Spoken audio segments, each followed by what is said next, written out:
Hello, welcome ഉണ്ട് കേട്ടോ. ഇന്ന് രാവിലെ നമ്മൾ വിഷുവിൻ്റെ തലേന്നുള്ളൊരു ദിവസമാണ്.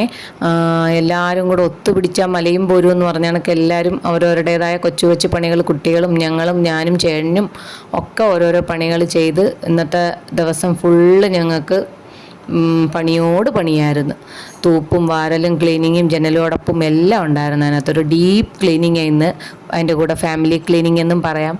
ഇത് മോനെയും മോളെയും മാറി മാറി മാറാലെ അടിക്കാൻ വേണ്ടിയിട്ട് കാറിൻ്റെ മുകളിൽ കയറ്റാൻ ശ്രമിക്കുക ചേട്ടൻ.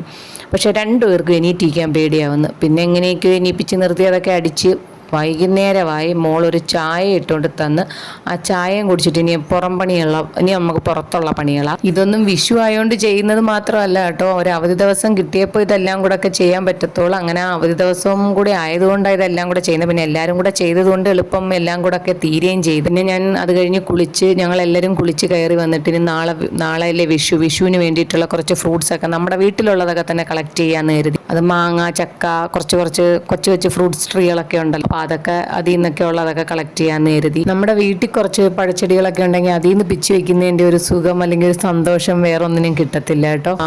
ഏതൂട്ടനാണെങ്കിൽ മാങ്ങ പിച്ചിക്കോളാമയാതെ നിൽക്കുമായിരുന്നു. അങ്ങനെ എന്നെ കുളിക്കാൻ പോലും സമ്മതിച്ചില്ല. ബാമേന്നും പറഞ്ഞ് വിളിച്ചുകൊണ്ടിരിക്കുമായിരുന്നു.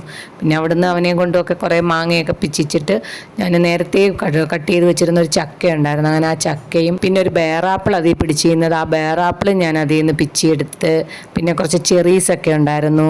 ഇതൊക്കെ വെക്കണമെന്നല്ല, ഇതൊക്കെ വെക്കുന്നുണ്ടോ എന്ന് എനിക്കറിയത്തില്ല. പക്ഷേ നമ്മുടെ വീട്ടിൽ പിടിച്ചതായതുകൊണ്ട് ഞാനിതെല്ലാം കളക്ട് ചെയ്ത് വെച്ചിട്ടുണ്ടായിരുന്നു. പിന്നെ ബാക്കിയുള്ളത് ചേട്ടൻ കുറച്ചുകൂടെ കഴിഞ്ഞ് കടയിൽ പോയി വാങ്ങിച്ചുകൊണ്ടും വന്ന് അതും എല്ലാം കൂടെ ഒക്കെ കളക്ട് ചെയ്ത് വെക്കുന്നത്. അവന് മാങ്ങ പിച്ചിട്ട് മതിയാവുന്നില്ല, അവൻ പിന്നെയും പിച്ചിക്കൊണ്ടിരിക്കുക. ആ തോട്ട ഇങ്ങനെ പിച്ചാനുള്ളൊരു സുഖം കൊണ്ട് അവനങ്ങ് പിച്ചുക. അങ്ങനെ പിന്നെ ഞാനിതെല്ലാം കഴിഞ്ഞ് ഞങ്ങളെല്ലാവരും നേരം വെളുത്ത് തുടങ്ങിയ ഓരോരോ പണികളായിരുന്നു.